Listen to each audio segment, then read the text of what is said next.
Hello বন্ধু, আপনি কি জানেন প্রতিদিন মাত্র 10 টাকার খাবার দিয়েই আপনি মাত্র 30 দিনেই নিজের শরীর বদলে ফেলতে পারেন। জিম করেছেন কিন্তু বডি তৈরি হচ্ছে না, বা আপনি বডি তৈরি করতে চান, তাহলে আজকের ভিডিওটি শেষ পর্যন্ত দেখুন। কারণ আজ আমি এমন একটা কম্বিনেশন বলবো যেটা আপনার শরীরকে ভেতর থেকে বদলে দিবে। শরীরে নতুন মাংস জমবে, তবে এটি আপনার সঠিক পদ্ধতিতে খেতে হবে। সঠিক পদ্ধতি না মেনে খেলে উপকারের বদলে ক্ষতি হতে পারে। তাই ভিডিওটি শেষ পর্যন্ত দেখুন। অনেকেই প্রোটিন পাউডার, সাপ্লিমেন্ট খুঁজে বেড়ান, কিন্তু জানেন কি আমাদের আশেপাশেই আছে প্রাকৃতিক পাওয়ার ফুড, যেমন কাঁচা ছোলা আর রসুন। এখন আপনি হয়তো এই সস্তা খাবারগুলোর নাম শুনে ভিডিও ছেড়ে চলে যেতে চাইবেন, কিন্তু আপনি জানলে অবাক হবেন এই দুইটা একসাথে খেলে আপনার শরীরে এমন কিছু পরিবর্তন হয় যা দেখে বিশেষজ্ঞরা পর্যন্ত অবাক হতে বাধ্য হয়েছেন। প্রথমেই আসি কাঁচা ছোলাতে।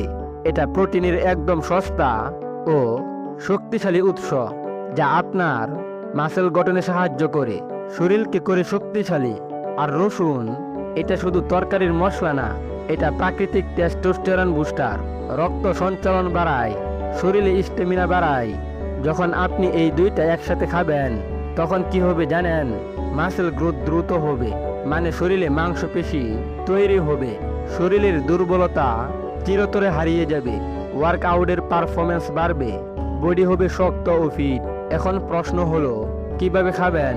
রাতে এক মুঠো কাঁচা ছোলা ভিজিয়ে রাখুন, সকালে খালি পেটে সেই ছোলার সাথে 1 থেকে 2 কোয়া কাঁচা রসুন মিশিয়ে খান। এইভাবে টানা 30 দিন চালিয়ে যান, নিজেই নিজের শরীরের পরিবর্তন দেখে অবাক হয়ে যাবেন। তবে একটা কথা মনে রাখবেন, শুধু এটা খেলেই হবে না, হালকা ব্যায়াম বা জিম করলে রেজাল্ট দ্বিগুণ হয়ে দ্রুত বডি তৈরি হবে। ভিডিওটা এখানেই শেষ নয়, একটা গুরুত্বপূর্ণ টিপস বাকি আছে। রসুন খেতে সমস্যা হলে ছোট ছোট করে কেটে পানি দিয়ে গিলে ফেলুন, তাহলে সহজে খেতে পারবেন। আর আপনি যদি হস্তমৈথুনে আসক্ত থাকেন তাহলে আজ থেকেই হস্তমৈথুন ছেড়ে দিন, কারণ হস্তমৈথুন করলে খাবারের থেকে পাওয়া এনার্জি সেটা হস্তমৈথুন এর সাথে বাহির হয়ে যায়, যার কারণে ওজন বাড়ানোর স্বপ্নই থেকে যাবে।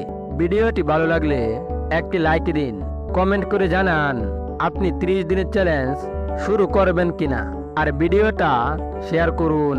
আপনার শেয়ারে কারো শরীর ও জীবন বদলে যেতে পারে। ধন্যবাদ।